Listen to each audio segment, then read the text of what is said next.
होश में आओ, होश में आओ, होश में आओ, होश में आओ। जिला प्रशासन धिक्कार है। होश में आओ, होश में आओ। बैठी हमारी मातृशक्ति, बुजुर्ग साथी, युवा साथी, मैं सबका बहुत बहुत दिल की गहराई से धन्यवाद व्यक्त करता हूं कि आप लोगों ने अपना बहुमूल्य समय हमें दिया और यहाँ पे उपस्थित आप लोग हुए हैं। क्योंकि आज सोमवार है और क्योंकि जनवरी का महीना छुट्टियों में बीत गया, तो उसके बाद फरवरी के महीने में हर किसी का काम होता है और आज सोमवार का दिन है, बच्चों के स्कूल भी खुल गए हैं, हर किसी का समय बहुत बहुमूल्य है। लेकिन आपने उस बहुमूल्य समय में से कुछ समय हमारे लिए निकाला, तो मैं आपका बहुत बहुत कोटि कोटि दिल से साधुवाद देता हूं। मैं ज्यादा बात न रखते हुए मैं सीधे तौर पे कहना चाहूंगा कि जो बैनर आज हमने आगे लगाया है उसमें लिखा है धिक्कार दिवस। तो मैं पूछना चाहता हूं कि आखिर ये धिक्कार दिवस क्यों? हम अलग अलग दिवस बनाते हैं, अलग अलग दिन को हम सेलिब्रेट करते हैं, लेकिन आप सोचिए कि पिथौरागढ़ में पहली बार आखिर धिक्कार दिवस क्यों मनाया जा रहा है? और ये किसके खिलाफ है? ये खिलाफ है सत्ता के, ये खिलाफ है प्रशासन के, और ये खिलाफ है निर्वाचन के। आप सबको पता है कि पहली बार पिथौरागढ़ में मेयर का चुनाव हुआ और इस चुनाव में 8 लोगों ने प्रतिभाग किया। और क्योंकि चुनाव जो एक संग्राम होता है और एक मेला होता है जिसमें हर किसी का हक होता है कि वो अपना भाग्य आजमाए, और 8 प्रतिभागियों ने अलग अलग कुछ दलों से, कुछ निर्दलियों ने अपना प्रतिभाग किया, भाग्य आजमाया। हमने भी वो लड़ाई लड़ी और उस लड़ाई में हम एक प्रत्याशी के तौर पे मेरी धर्मपत्नी, मेरी अर्धांगिनी श्रीमती मोनिका वल्दिया मेहर जी चुनाव लड़ रही थी। और इस चुनाव में केवल वो चुनाव नहीं लड़ रही थी, पिथौरागढ़ की हर मां, हर बुजुर्ग, हर युवा साथी उनके साथ कदम से कदम मिलाकर चुनाव लड़ रहा था। और जिस दिन चुनाव का बिगुल बजा, शंखनाद हुआ, तो हम आप सबके द्वार पे आए और हमने आपसे कहा कि हम ये चुनाव आपके बल पे लड़ रहे हैं, पिथौरागढ़ के लोगों के बल पे लड़ रहे हैं। और वो दिन था 3 तारीख को घंटी का चुनाव चिन्ह हमें मिला, और उस 3 तारीख से 23 तारीख तक केवल 20 दिन थे। लेकिन 20 दिन में पिथौरागढ़ के लोगों ने जो प्यार, जो स्नेह, जो आशीर्वाद हमें दिया, जो माताओं का, बुजुर्गों का, युवा साथियों का सहयोग हमें मिला, उसने इन सत्ता पे बैठे लोगों, इन दलों के लोगों की नींद उड़ा दी। रात को भी इनको घंटियां सुनाई दी और हम वो चुनाव जीते। आप सबके आशीर्वाद से, पिथौरागढ़ की देवतुल्य जनता के आशीर्वाद से हमने वो चुनाव को जीतने का काम किया। लेकिन सत्ता में जो लोग थे, या कहें शासन के कुछ लोग, जो ये समझ बैठे थे कि सत्ता में जो बैठे लोग हैं वही शायद जीवन भर सत्ता में बैठे रहेंगे और उनको ऐसे ही बैठाए रहेंगे। वो ये भूल गए कि वो अधिकारी हैं और अधिकारी की एक जिम्मेदारी होती है। अधिकारी जब अपने पद की गरिमा की शपथ लेते हैं तो ये बात जरूर कहते हैं कि मैं इस पद में आकर किसी के साथ अन्याय नहीं करूंगा, कहीं पे धोखा नहीं करूंगा, किसी के साथ गलत नहीं होने दूंगा।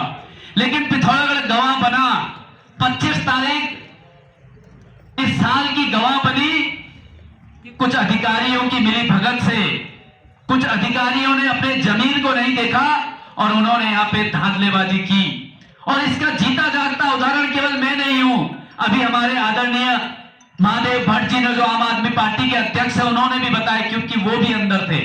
अन्य ऐसे तमाम जो अन्य दलों के लोग थे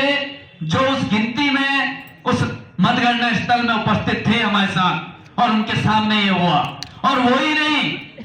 वहां पे जितने भी जो कर्मचारी थे जो निर्वाचन की ड्यूटी में लगे थे, 80% से ज्यादा कर्मचारी ये स्वीकार कर रहे हैं कि चोरी हुई है। जरूर उन कर्मचारियों पे दबाव है, प्रेशर है, तो बेचारे सामने नहीं आ सकते हैं। मैं उन तमाम कर्मचारियों का दिल से धन्यवाद देता हूं कि वो अप्रत्यक्ष रूप से हमारा साथ देकर हमारा मनोबल बढ़ा रहे हैं। मैं धन्यवाद देना चाहूंगा पुलिस विभाग का। हर बार हम लड़ाई लड़ते आए हैं पुलिस से अपनी मांगों को लेकर, लेकिन इस बार मैं कहना चाहूंगा राम जी की इस भूमि से कि पुलिस विभाग के आप साथी ने उस समय पे सत्य का साथ देने का काम किया। जरूर उन पे दबाव था, उन पे प्रेशर था, लेकिन फिर भी उन्होंने अप्रत्यक्ष रूप से वहां पे सत्य के साथ खड़े होने का काम किया। मैं पुलिस विभाग का भी धन्यवाद देना चाहूंगा, मैं मीडिया के साथियों का भी धन्यवाद देना चाहूंगा, जिन्होंने लड़ाई लड़ी जिलाधिकारी से। शुरू के दौर पे जब खेल रचा जा रहा था, षड्यंत्र खेला जा रहा था, चक्रव्यूह रचा जा रहा था, तो मीडिया के लोग उस समय पे जिलाधिकारी से बोल रहे थे कि आप डिस्प्ले क्यों नहीं कर रहे हैं, ये स्क्रीन जब आपने लगाई है तो इसमें आप क्यों नहीं बता रहे हैं कि किसको कितने वोट पड़े। तो मीडिया के लोगों से भी जिलाधिकारी महोदय और कुछ अधिकारी भिड़ गए, उनसे उनकी तू मैं हो गई। मैं उन तमाम पत्रकार साथियों का भी धन्यवाद देना चाहता हूं। और मैं आज कहना चाहता हूं, क्योंकि आज ये धिक्कार दिवस एक विशेष दिवस है। ये विशेष दिवस इसलिए है क्योंकि हम पिथौरागढ़ के लोग, मैं अगर आगे बैठा हूं, ये यहाँ पे प्रथम पंक्ति में हमारी कोई मां बैठी है, अंतिम पंक्ति में हमारा कोई साथी बैठा है, तो हम सब इस लड़ाई में अपनी भागीदारी दे रहे हैं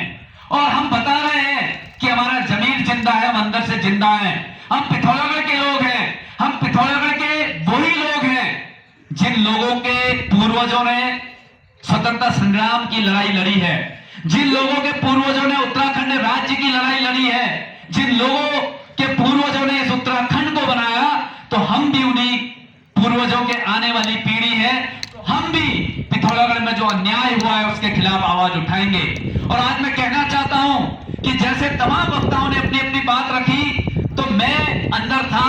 और एक भ्रम बहुत से लोगों में यहाँ पे फैलाया जा रहा है बाजार में, और वो मैं कहूंगा कि प्रशासन के लोग और जो सत्ता पक्ष के लोग कह रहे हैं कि जैसे ही बाहर घपला हुआ, सारे निर्दलीय के जो अभिकर्ता थे, जो अंदर हमारे लोग थे, जो बूथ में वहां पे काउंटिंग एजेंट थे, वो सब बाहर चले गए और उस समय पे खेल हुआ। तो मैं आप सबको बताना चाहता हूं कि ऐसा कुछ नहीं हुआ। मैं और मेरे साथी लास्ट क्षण तक हम अंदर थे, हम वहां पे मौजूद थे और हम एडीएम से, ऑब्जर्वर से, सीडीओ से भिड़ रहे थे, हम लड़ रहे थे और कह रहे थे कि आप अन्याय कर रहे हो, आप चोरी कर रहे हो, यह स्वीकार नहीं किया जाएगा। लेकिन क्योंकि सत्ता के दबाव पे, सत्ता ने इतना प्रेशर उन पे बनाया था कि उन्होंने अपने कान में शायद रुई डाल रखी थी, वो हमारी बात सुन नहीं रहे थे और उनको लग रहा था कि ये तो निर्दलीय हैं, इनके साथ कोई नहीं आएगा, इनका साथ कोई नहीं देगा, इनके साथ ऐसा खेल कर दो, कोई नहीं देखने वाला। लेकिन मैं उनको बताना चाहता हूं कि 27 तारीख को इस पिथौरागढ़ की सड़कें गवाह बनी, इस पिथौरागढ़ की बाजार गवाह बनी, इस पिथौरागढ़ का व्यापारी हर कर्मचारी गवाह बना, जब हजारों की संख्या में हमारी माताएं, बुजुर्ग, तुल्य पिता समान और यहाँ पे उपस्थित हमारी जनता, हमारी मातृशक्ति, हमारे बुजुर्गगण और मेरे युवा साथी, आप सभी को मैं प्रणाम करती हूँ और आप सभी को मैं धन्यवाद कहना चाहती हूँ कि जिस तरीके से आप हमें अपना सहयोग दे रहे हैं, अपना आशीर्वाद दे रहे हैं, अपना स्नेह दे रहे हैं, वो हमें अंदर से एक मजबूती प्रदान कर रहा है, हमें अंदर से इतना मजबूत बना रहा है कि हम अपनी लड़ाई को और मजबूती के साथ लड़ पा रहे हैं। आप सभी को पता है कि आज हम लोग यहाँ पे धिक्कार दिवस बना रहे हैं। धिक्कार दिवस इसलिए बना रहे हैं कि जो 25 जनवरी को सरकार के दबाव में आके अधिकारियों के द्वारा जो अन्याय, जो धांधली यहाँ पे हुई, उसके उपलक्ष्य पे हम लोग, उसी के कारण हम लोग यहाँ पे धिक्कार दिवस बना रहे हैं और हम धिक्कार कहना चाहते हैं उन अधिकारियों को, उस प्रशासन को जिन्होंने इतनी बड़ी धांधली यहाँ पे करी। और जैसा कि आप सबको पता है कि आप हर कोई ये बोल रहा है कि जनता ने जिताया और प्रशासन ने और सरकार ने हराया। हम हारे नहीं हैं, हम जीते हैं, क्योंकि आप लोग का साथ हमारे साथ है, आप लोग का आशीर्वाद हमारे साथ है। तो हम हार कैसे सकते हैं, क्योंकि पूरी जनता हमारे साथ है। जो यहाँ पे उपस्थित नहीं है, चाहे वो हमारे व्यापारी बंधु हो, चाहे वो हमारे कर्मचारी बंधु हो, चाहे वो हमारे युवा साथी हो, क्योंकि कॉलेज खुल गए हैं और दुकानें खुली हुई हैं, ऑफिस खुले हुए हैं, तो वो यहाँ पे उपस्थित नहीं हो पाए हैं, लेकिन उनका साथ हमारे साथ है। तो मैं उन लोगों को भी तहे दिल से धन्यवाद कहना चाहती हूँ और दोबारा से धिक्कार बोलना चाहती हूँ इन अधिकारियों को जिन्होंने इतनी बड़ी धांधली हमारे साथ करी। बहुत ज़्यादा मैं नहीं बोलूँगी और मैं आप लोगों से इतना ही कहूँगी कि आप लोगों का बहुत बहुत धन्यवाद है। आप लोगों को कभी भी किसी प्रकार की भी ज़रूरत हमारी होगी तो हम आप लोग के साथ खड़े रहेंगे, आप लोग के साथ हमेशा हम आप लोग का साथ देंगे। यही मैं आप लोगों से कहना चाहती हूँ। धन्यवाद। धन्यवाद बहन मोनिका मेहर। और आपने आपके इस सहयोग के लिए कोटि कोटि धन्यवाद है। जैसा कि हम आज इस दिवस को धिक्कार दिवस के रूप में मना रहे हैं, हमारे पूर्व वक्ताओं ने इस पर बहुत प्रकाश डाला, बहुत सारी बातें कही हैं, मैं उन्हें दोहराना नहीं चाहता हूं, पर मैं एक बात आपसे ये कहना चाहूँगा कि इस धिक्कार दिवस के पीछे मनाने के पीछे कारण क्या है। आज से ठीक 10 या 12 दिन पहले हमने पिथौरागढ़ जिला प्रशासन को, जिला निर्वाचन अधिकारी को, जिला रिटर्निंग अधिकारी को और प्रदेश निर्वाचन आयोग को और केंद्रीय राज्य निर्वाचन आयोग को एक सूचना दी थी कि जो भाजपा की प्रत्याशी हैं उन्होंने जो रिटर्निंग ऑफिसर को अपना शपथ पत्र दिया था उसमें उसने बहुत सारी सूचनाओं को छुपाया है और हमने इस तथ्य को प्रमाण सहित दिया और अपनी बात को पुख्ता करने के सारे सबूत इन अधिकारियों के समक्ष पेश करें और हमने मांग करी कि आप अपनी नैतिकता का परिचय देते हुए, अपने दायित्वों का परिचय देते हुए, अपने अधिकारों का परिचय देते हुए जो भाजपा प्रत्याशी हैं उनके निर्वाचन को खारिज करें और उस पर यथाचित कार्रवाई करें। किंतु आज 12 दिन व्यतीत होने के बाद भी न जिला प्रशासन के काम में जो रही है, न निर्वाचन अधिकारी ने इसकी सूच ली है, न ही रिटर्निंग ऑफिसर ने इसमें कोई कार्रवाई करी है, जो बहुत ही निंदनीय है, बहुत ही दोषपूर्ण है और इसी को हम धिक्कार कहते हैं और धिक्कार दिवस के रूप में मना रहे हैं। इन अधिकारियों को जिन्होंने संविधान की शपथ ली थी, जिन्होंने कसम खाई थी कि हम भारत के संविधान की रक्षा करेंगे, जनता के हितों की रक्षा करेंगे और अपनी नैतिकता को उच्च मापदंड देंगे, आज उन्होंने ही अपनी नैतिकता को ताक में रख दिया है, संविधान की धज्जियां उड़ा दी हैं और एक अन्याय के साथ खड़े होकर ये साबित कर दिया है कि सही मायने में राजपूत है। मैं राजपूत कहने का मतलब यह है कि जिसका राज होता है उसके ये पूत हो जाते हैं और अपने पूत होने का स्वभाव सबूत इन्होंने इस अन्याय को दर्शाकर दे दिया है कि ये सत्ता के साथ हैं और सत्ता के इशारों पर कुछ भी करने को तैयार है और उन्हें कुछ भी करके दिखा दिया है। मैं पुनः इस मंच से उनको सचेत करना चाहता हूँ कि आज भी अभी भी वक्त है कि इसमें यथोचित कार्रवाई करें। वो मैं ये नहीं कहता हूँ कि हमारे पक्ष में करें, मैं कहना चाहता हूँ कि जिस बिंदु को हमने उठाया है उस बिंदु पर वो निर्णय लें। अगर हमारे आरोप गलत हैं, हमारी बात झूठी है और जो आदर्श चुनाव संहिता में उल्लेखित नियम है अगर हम उनके विपरीत जाकर कह रहे हैं तो हमारी आवेदन को निरस्त कर दें। अगर उन्हें लगता है कि जो हमने आदर्श संहिता का उल्लंघन करने का आरोप लगाया है और हमारी बात में दम है और भाजपा प्रत्याशी ने इसका उल्लंघन किया है तो उसके निर्वाचन को खारिज करें। कोई सीधी सीधी बात है, या तो हमारे आवेदन को रद्द करें या उसके निर्वाचन को खारिज करें। इस निर्णय को लेने में इतना विलंब क्यों हो रहा है? इसके पीछे साफ सीधे उनकी ये मंशा दर्शाती है कि वो अन्याय के साथ जाकर, सत्ता के दबाव में जाकर अपने अंतरात्मा को मारकर वो इस निर्णय को ले रहे हैं और उनकी चुप्पी साबित करती है कि वो झूठे हैं, लवार हैं और किसी भी अन्याय को करने के लिए सक्षम है क्योंकि सत्ता का दबाव उनके ऊपर है। मुझे 25 जनवरी की वो शाम अभी भी याद है जब प्रथम चक्र का परिणाम आ चुके थे, दूसरे चक्र के परिणाम आने बाकी थे और काफी विलंब हो गया। तो दिल्ली इसलिए अपने कार्यालय से अपने साथियों के साथ कहा कहीं न कहीं कोई न कोई बात हो चुकी है, हमें जीआईसी जाना चाहिए। हम सब करीब 5:30 या 6 बजे के करीब जीआईसी पहुंचे तो वहां पर भीड़ बहुत बेकाबू थी, बहुत उग्र थी और उससे पहले मैंने सुना कि एक राउंड लाठीचार्ज भी वहां पर हो चुका था भीड़ को नियंत्रण करने के लिए, पर भीड़ उनके काबू से बाहर हो चुकी थी।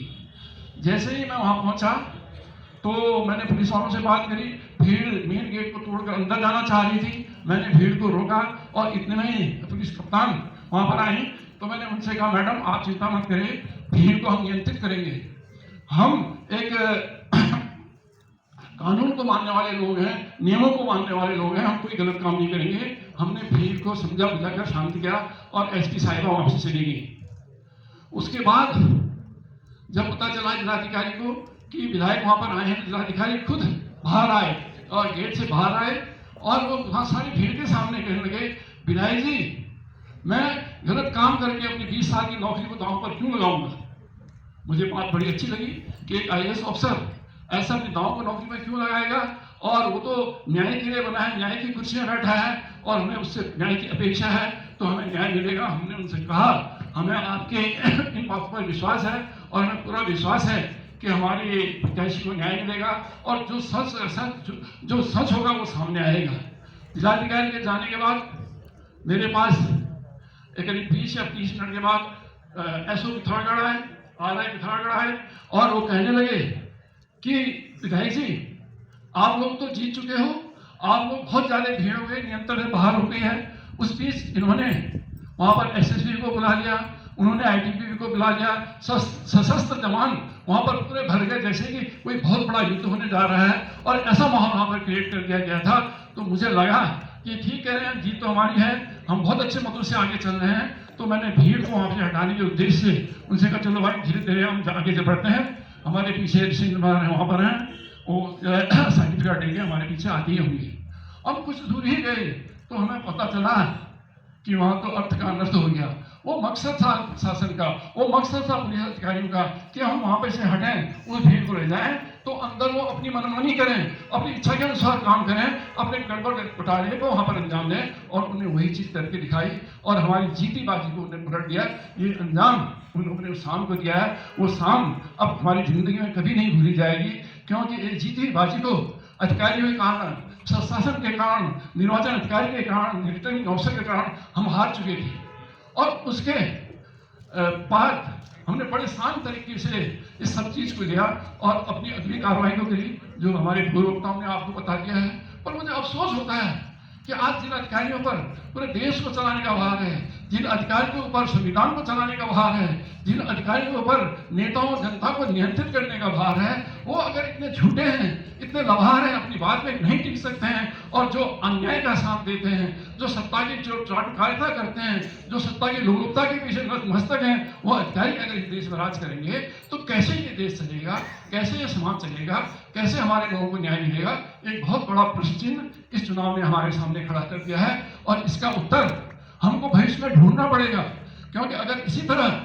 इनकी दमनपूर्वक नीतियों का हम समर्थन करते, इनके अन्याय को सहते रहे, तो संदेह आने वाले वक्त में कोई गरीब का बच्चा चुनाव नहीं लड़ सकता है, कोई गरीब का बच्चा आगे नहीं बढ़ सकता है, उसको उठने से पहले कुचल दिया जाएगा। इस सब के लिए आप सब लोग यहाँ पर आए हो, इस सब के खिलाफ लड़ने के लिए आप सब लोगों की उपस्थिति यहाँ पर हुई है, और निसंदेह आपकी उपस्थिति हमको बहुत बड़ा बल दे रही है, बहुत बड़ा सहारा दे रही है कि अन्याय के खिलाफ लड़ने वाले लोग भी अभी जिंदा हैं, अभी हमारे साथ हैं, और हम आपकी ताकत से अन्याय के खिलाफ लड़ेंगे, चाहे वो देव दरबार ना हो, चाहे राज दरबार ना हो, हम इस अन्याय के खिलाफ लड़ेंगे। और निसंदेह आप निश्चिंत रहिए,